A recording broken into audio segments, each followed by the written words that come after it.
Always great to have Reverend Al Sharpton in the house, better known as Uncle Al. How you doing, Reverend Al Sharpton? I'm all right. How are you? First of all, it was great working with you, with Gina, and partnering with you as well with the Trayvon Martin case. We're going to need this network that I was talking about with Joe Madison, with myself and you and the NAACP and the Urban League and the churches. We need this organization to keep these fights coming because you and I know there's going to be more fights coming. No doubt about it. And we not only need it, it is effective. You've got to remember when we went into Gina, you and I went into Sanford, Florida for the Trayvon case, it worked. We brought over 30,000 people each time. The day we went into Sanford, and people need to know this around the country, the fact that mobilization happened, that was the first and largest rally. And that was the day that the governor flew in and appointed the special prosecutor. That's right. We do not say the special prosecutor saw the evidence because of our protest, but there wouldn't have been a special prosecutor. None of the other marches had happened.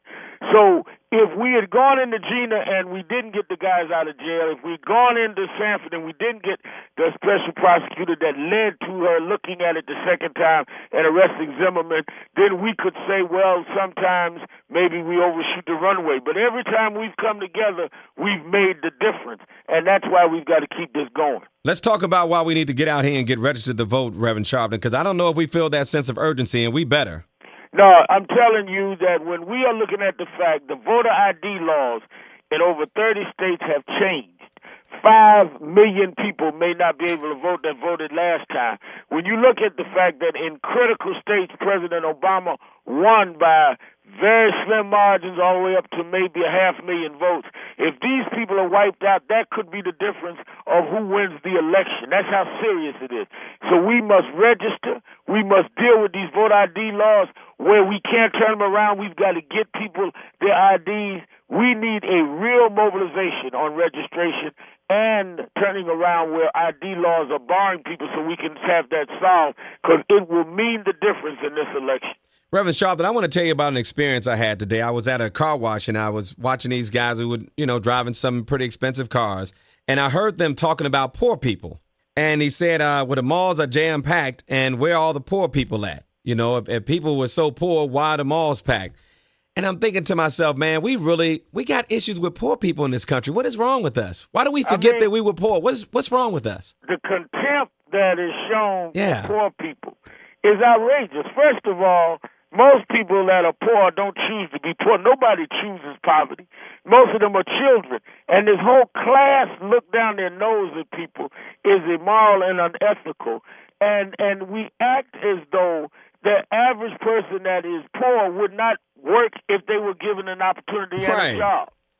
Man, I tell you, it really upset me. I wrote this quote about greedy people. I said, greedy people will never have enough money. They'll never have enough power. They'll never have enough fame. They're intoxicated with themselves and demand to be waited on hand and foot by poor people who they feel deserve to be poor. Right.